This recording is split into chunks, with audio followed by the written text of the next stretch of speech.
బయట అనుకునేది ఏంటంటే మీరు ఎమ్మెల్యే టికెట్ కోసం ప్రయత్నిస్తున్నారు. ఆ ఎజెండాతోనే నాకు ఇచ్చినా వద్దబ్బా. ఈ రాజకీయాలు రొచ్చు నీ అమ్మ మొగుడా నీ అయ్యా ఈ తిట్టుకోవటానిక ఇంట్లో పిల్లల్ని పిల్లల్ని ఆడవాళ్ళని వీధికి ఈడ్చుకునేటువంటి కుసంస్కృతి ఉన్నటువంటి అనేటువంటి ఈ రాజకీయం నాకు అవసరమా?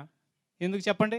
ఇవాళ ఏంటి ఇంట్లో గౌరవంగా బతికి ఆడాలను కూడా రోడ్డు మీద తీసుకొచ్చి నానా బూతులు మాట్లాడుకునే అసెంబ్లీలో నా కుటుంబాన్ని తీసుకొచ్చి బయట వేసుకోవాల్సినంత అవసరం నాకు ఉందంటారు ఇవాళ? చెప్పండి, మీరే చెప్పండి.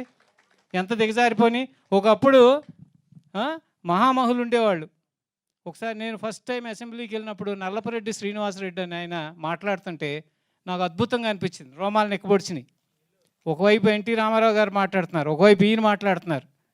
ఇద్దరు ఒకే పార్టీలో ఉన్నారు, మంత్రిగా ఉన్నారు. సో ఆ భాష భావం అద్భుతం. అవి చూసి వాళ్ళ అబ్బాయి మాట్లాడుతున్నాడు ఇప్పుడు అసెంబ్లీలోను.